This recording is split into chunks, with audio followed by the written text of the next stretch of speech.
गुरु सदगुरु। भाई बहनों, गुरु और सदगुरु में फर्क है। गुरु तो अपने को बाजार में मिल जाएंगे गुरु, पर सदगुरु नहीं मिलेंगे।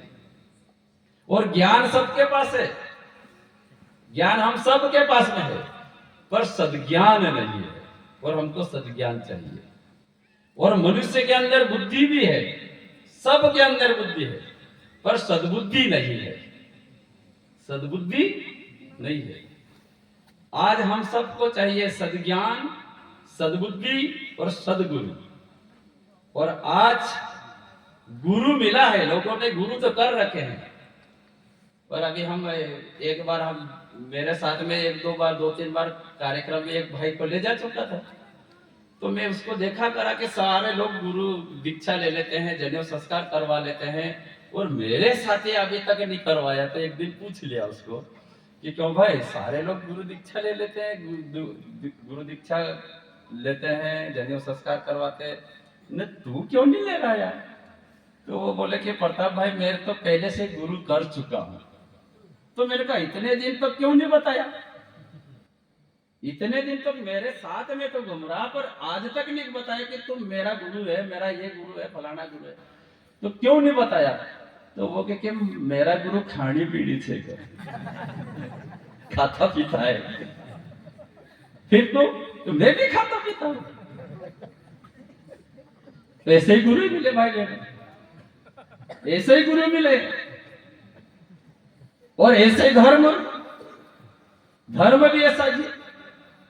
इसलिए बुद्ध भगवान यहाँ आए, जब आए थे इस धरती पे बुद्ध भगवान, तब बुद्ध भगवान ने भी यही कहा था कि धर्म ने लोगों को बिगाड़ रखा है। पर यहाँ तो हम कहते हैं कि सत्य और सनातन धर्म का पालन करना चाहिए। पर कौन से धर्म का? जो सत्य है और सनातन है, वो धर्म। आज तो हम घर घर धर्म अलग बनाए, हर जात में अलग धर्म है कि नहीं? हर जात का अलग अलग धर्म। अभी हम काल परसों एक जगह आए, तो मैंने कहा वो गार्डर आवे कि नहीं, गार्डरो भेड़ वह खुदराम लीन बस रहा। मैंने कहा क्यों भाई? कहते हमारा धर्म पालन करना पड़े, वो अद्भुत धर्म। अब कल्पना करिए भाई बहनों, आज देखिए कितने पंथ, कितने समाज, कितना जात, अलग अलग धर्म। अब उनको हम कहेंगे नहीं नहीं, हम ये धर्म मान, किसको मानेंगे धर्म है कि नहीं? इसलिए बुद्ध भगवान आकर के यही बात कही थी कि धर्म ने लोगों को बिगाड़ दिया। धर्म है। तो आज भाई बहनों, आज हम सब ये विचार करने के लिए यहाँ बैठे हैं, सत्य क्या है और सनातन क्या है नहीं? वो धर्म महान। तो सबसे पहले तो हमको चाहिए सदगुरु, सद्ज्ञान और सद्बुद्धि। अगर ये चीजें नहीं है, सदगुरु नहीं है, सद्ज्ञान नहीं है, सद्बुद्धि नहीं है ना, तो फिर भाई बहनों ये सारी जितना भी हम आज तक करते आ रहे ना, अभी एक जगह हम कहीं सुंदर कांड चल रहा था या कहीं कथा चल रही थी शायद, मैं तो जाता रहता हूँ समाज में, इधर भगवान की फोटो लगी है, इधर दीपक भी जल रहा है, इधर पंडित भी काम कर रहा है, इधर कथा भगवान का जब तब साधना वो भजन भी कर रहे हैं, चिलम भी चल रही है, बीड़ी भी चल रही है, तम्बाकू एक जन और चालू है, कोई थूक रहा है, कोई कर रहा है, ठीक है नहीं?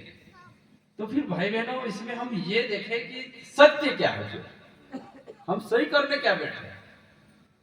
तो गुरुदेव ने ये बात कही है कि बेटा अपने आप को जानिए, अपने आप को पहचानिए, अपने आप को जानो, अपने आप को पहचानिए। इसलिए गुरुदेव ने एक बात कही कि मनुष्य एक भटका हुआ देवता। तो जब मैं गायत्री परिवार से जुड़ा शुरू में, तो किसी ने कह दिया कि हरिद्वार में गुरुदेव ने एक भटका हुआ देवता का भी मंदिर बनाया, भटका हुआ देवता का मंदिर। वहां पर साक्षात जीता जागता भटका हुआ देवता का दर्शन होता है क्या? यानी साक्षात दर्शन हो जाता है भटका हुआ देवता का। तो हम जब जुड़े, गायत्री परिवार से जुड़े, तो मन ऐसा हुआ कि चलो हरिद्वार जब जब भी जाएंगे तब पहले तो दर्शन उसका ही करेंगे, भटका हुआ देवता का। अब 2005 में गए हम हरिद्वार डेमजा बाबा के साथ में, तो हमने तो दो चार भाई ने ये मान लिया था कि चलो गायत्री माता का दर्शन बाद में करेंगे, पर पहले भटका हुआ देवता का दर्शन करेंगे। और वहां पूछा हमने कि भाई यहाँ शांति कुंज में भटका हुआ देवता का मंदिर कहाँ है, तो बता दिया कि जहाँ गायत्री माता का मंदिर है उसी के साइड में भटका हुआ देवता का भी मंदिर है। हम तो जल्दी जल्दी गए, गायत्री माता का दर्शन करे, और वहां लिखा हुआ था भटका हुआ देवता का। अब वहां चले गए, वहां लिखा हुआ था ऐसा बोर्ड पे भटका हुआ देवता। हम वहां जाके ऐसे खड़े हुए, बताते कि वहां जाके ना हाथ जोड़ के खड़े रहना। अब हम भी वहां जाके हाथ जोड़ करके खड़े हो गए, ठीक है नहीं, जहाँ भटका हुआ देवता था। अब वहां क्या था, 6-6 फीट के कांच लगे हुए थे, कांच, ठीक है नहीं, मुंह देखने वाले। अब पाँव में से ऊपर तक पूरा आदमी दिख जाता हुआ। हाथ जोड़ के हम खड़े हैं, सामने कौन दिख रहा है, कौन दिख रहा है, अपन। और ऊपर लिखा हुआ है भटका हुआ देवता। तो कौन है देवता भटका हुआ? ऐसा लगा कि मैं ही हूं, मैं ही भटका हुआ देवता हूं, है ना। हकीकत बात भाई बहनों सत्य है ना। इसीलिए गुरुदेव ने पहली बात कही है कि हम मनुष्य मात्र भटका हुआ देवता है और है। पर आज भाई बहनों हम भगवान देवता किसको मानते हैं? ठीक है, अभी आस्था है, श्रद्धा है, भावना है, आप मेरी बात अन्यथा मत लेना, पर बात सत्य है कि हम भगवान किसको मानते हैं। एक मंदिर बना देते हैं और मंदिर में एक मूर्ति स्थापना कर देते हैं। कोई कारीगर बना देता है मूर्ति को, फिर हम उस मूर्ति को प्राण प्रतिष्ठा करवा देते हैं मंदिर में, या फोटो लगा देते हैं, तो कहते हैं कि ये भगवान का मंदिर, ये कहते हैं ना, ठीक है नहीं। तो उसको हम भगवान मानते हैं, एक मंदिर में स्थापना कर देते हैं उसको। पर भाई बहनों आज हम कल्पना करिए कि हमारे अंदर जो आत्मा है, आत्मा वो परमात्मा का एक अंश है। परमात्मा जिसको हम कहते हैं, भगवान कहते हैं, ईश्वर कहते हैं, उस परमात्मा का एक अंश जीव के रूप में, आत्मा के रूप में हमारे शरीर में है, फिर है ना। तो फिर हमारा शरीर क्या हुआ? फिर हमारा शरीर क्या है? भगवान का मंदिर हुआ ना। हमारा शरीर भगवान का मंदिर हुआ है, और है सत्य ये बात, क्योंकि हमारे अंदर जीता जागता परमात्मा है। आज जो हम जिन आंखों से हम देखते हैं, कौन दिखा रहा? वही परमात्मा। जिन कानों से सुनते, जिस मुंह से बोलते, जो हमारे हाथ पैर ऊपर होते, ये कौन करवा रहा? भगवान। और भाई बहनों जिस दिन ये भगवान इस शरीर, इस मंदिर से निकला, तो राम नाम सत्य है, पता है ना ये तो। फिर उसके सामने खूब रोएंगे, गिड़गिड़ाएंगे, लड्डू गुलाब जामुन खिलाओ, खाएगा? नहीं। क्यों? क्योंकि परमात्मा जो ईश्वर, जो भगवान था, इस मंदिर से निकल गया। तो फिर ये शरीर सिर पर जलाने लायक रह जाएगा, फिर उसको 2 दिन 4 दिन भी नहीं रख सकते। रख सकते नहीं। तो भाई बहनों निवेदन हम ये कर रहे कि उसको हम मानते हैं भगवान का मंदिर, जिसमें मूर्ति रख देते हैं उसको तो भगवान का मंदिर मानते हैं, पर हमारे अंदर तो जीता जागता परमात्मा है ना। हमारे अंदर जीता जागता परमात्मा है। फिर भाई बहनों ये शरीर क्या हुआ? फिर ये शरीर क्या हुआ? भगवान का मंदिर हुआ ना। अगर ये समझ ले हम, आप सब भाई बहन यहाँ बैठे हैं, ये अगर इतनी बात समझ ले, तो फिर भगवान का ये मंदिर है, इसमें साक्षात परमात्मा है, तो फिर उस मंदिर को हम पवित्र रखते हैं, रखते ना, रखते हैं। उस मंदिर को कितना पवित्र रखते हैं, कितना पवित्र रखते हैं।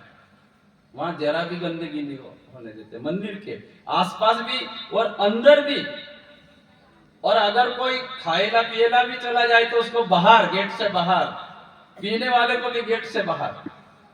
कई बड़े बड़े मंदिरों में अपन जाते कि नहीं दर्शन के लिए, तो वहां पहले चेक होता है। अगर कोई गुटखा बीड़ी सिगरेट है तो बाहर ही छुड़वा देते हैं, उसको अंदर लेके भी नहीं जाने देते हैं। पीने वाले की तो छोड़ो, अंदर वो चीजों को लेके भी नहीं जाने देते। आप कहीं तीर्थों पे गए कि नहीं? गए ना, नहीं जाने देते। आप समझ लीजिए, फिर आप समझिए कि उस मंदिर वाले भगवान के पास में ये चीजें तक लेके नहीं जाने देते। पर आज इंसान समझदार है, सब कथा वथा सुनने वाला इंसान होने के बाद भी आज भाई बहनों ये भगवान नहीं समझ में आया, ये मंदिर नहीं समझ में आया समझ में? कहां समझ में आया? वो भगवान समझ में आ गया, पर ये भगवान नहीं समझ में आया। इसलिए गुरुदेव ने ये बातें कही है कि व्यक्ति का निर्माण करिए, अपने आप को जानिए, अपने आप को पहचानिए। भाई बहनों, उस मंदिर में लोग क्या चढ़ाने जाते हैं आप सबको पता है। मंदिर में सुगंधित अगरबत्ती ले जाते हैं कि नहीं? सुगंधित अगरबत्ती। और एक बार नहीं घुमाएगा, 10 बार घुमाएगा उसको, 10 बार एक तरफ रख देगा। फिर भगवान कहेगा कि आप मेरी मनोकामना पूरी करो। और छोटी मोटी मनोकामना नहीं, भारी मनोकामना है ना, छोटी मोटी मनोकामना नहीं। भगवान अगर पूछ ले बेटा तेरी अगरबत्ती कितने की, तो 50 पैसे की, और मनोकामना 2-3 लाख रुपए की। ज्यादा लेकिन तो भाई बहनों, आप कल्पना करिए कि उस भगवान को क्या चढ़ाते हैं? उस भगवान को सुगंधित अगरबत्ती, और ये जिंदे भगवान को बीड़ी है ना। कल्पना करिए, मैं तो आप जो अनुभव देखी हुई बातें कर रहा हूं भाई बहनों। मैं कोई कहानी किससे, राजा महाराजाओं की कहानी किससे बताने नहीं आया, हम तो यहाँ विचार करने आए हैं। गुरुदेव ने जो बातें कही है वो बातें सिद्धांत वाली बातें, जो सत्य है वो बातें है ना। मात्र दो या एक डेढ़ 2 घंटे की चर्चा करेंगे अपन, कोई ज्यादा चर्चा वाली बात भी नहीं है। आप 7-7 दिन की कथा सुनते हैं, बहुत अच्छी बात है, पर यहाँ मात्र 1.5 2 घंटे आप सिद्धांतों वाली बात सुन लो, सत्य बात है ना। और उससे आपको 7 दिन की कथा का निचोड़ मिल जाएगा। भाई बहनों, आप कल्पना करिए कि उस भगवान को हम सुगंधित अगरबत्ती चढ़ाते हैं, और जो जिंदा भगवान है उसको क्या चढ़ा रहे हैं। आप कल्पना करिए, उस भगवान को लोग बढ़िया सा फल ले जाके चढ़ाते हैं, कोई केले ले जाके चढ़ाता है, कोई मिठाई ले जाके चढ़ाते हैं, कोई अच्छे फल चढ़ाता है, और चढ़ाते भी हैं। अच्छी बात है, श्रद्धा है, आस्था है, भावना है, चढ़ाना भी चाहिए, है कि नहीं? चढ़ाना भी चाहिए। पर कभी भी आपने कभी कल्पना की है उस भगवान को अगर हमने सुबह अगर केला चढ़ा दिया तो 10 बजे जाके देखना तो केला वही रहेगा कि शाम को 4-5 बज जाएंगे तब तक भी केला वही पड़ा रहेगा। कोई मिठाई चढ़ा दो भगवान के पास, तो सुबह चढ़ा दी तो शाम तक वही दिखेगी। पर है आस्था, हमारी भावना है, श्रद्धा है, ठीक है, अच्छी बात है। पर इस भगवान, ये गुरुदेव ने कहा ये चलते फिरते भगवान है, इनके सामने केला रख के देखो तो 2 मिनट में छिलका दिखेगा, छिलका 2 मिनट लगेगा। मिठाई रख दो तो मिठाई पत्ता नहीं। तो भाई बहनों, कल बोलने वाली बात मैं इसलिए आपको बता रहा हूं कि हमारे अंदर जीता जागता भगवान है ना। तो उस भगवान को हम इतना पवित्र चीजें चढ़ाते हैं, इतनी अच्छी चढ़ाते हैं, उस भगवान को इतना अच्छा फल चढ़ाते हैं, मिठाई चढ़ाते हैं, और जो खाने वाला भगवान जिंदा भगवान है, इसको कोई बादशाह चढ़ा रहा, तो कोई शिमला, तो कोई जर्दा, तो कोई तंबाकू चढ़ा रहे उसको, उस भगवान को चढ़ा रहे ना, है ना। तो फिर भाई बहनों, कहां समझ में आ रहा भगवान हमको, है ना। उस भगवान को पवित्र जल चढ़ाते हैं, शुद्ध जल, निर्मल जल। नारियल का, पहले दुकान पे जाएंगे तो नारियल को पहले हिला लेंगे, ऐसा पानी होगा तो, और भगवान के ऊपर घुमा देंगे, एक तरफ फोड़ देंगे और दौड़ दौड़ के भगवान के ऊपर, सर के ऊपर डालेंगे कि ले भगवान पी। है कि नहीं, डालते कि नहीं भगवान? तो उस भगवान को हम पवित्र जल चढ़ा रहे हैं, शुद्ध जल, निर्मल जल, नारियल का जल। और जो जिंदा भगवान है उसको कोई कोई तो कहे कि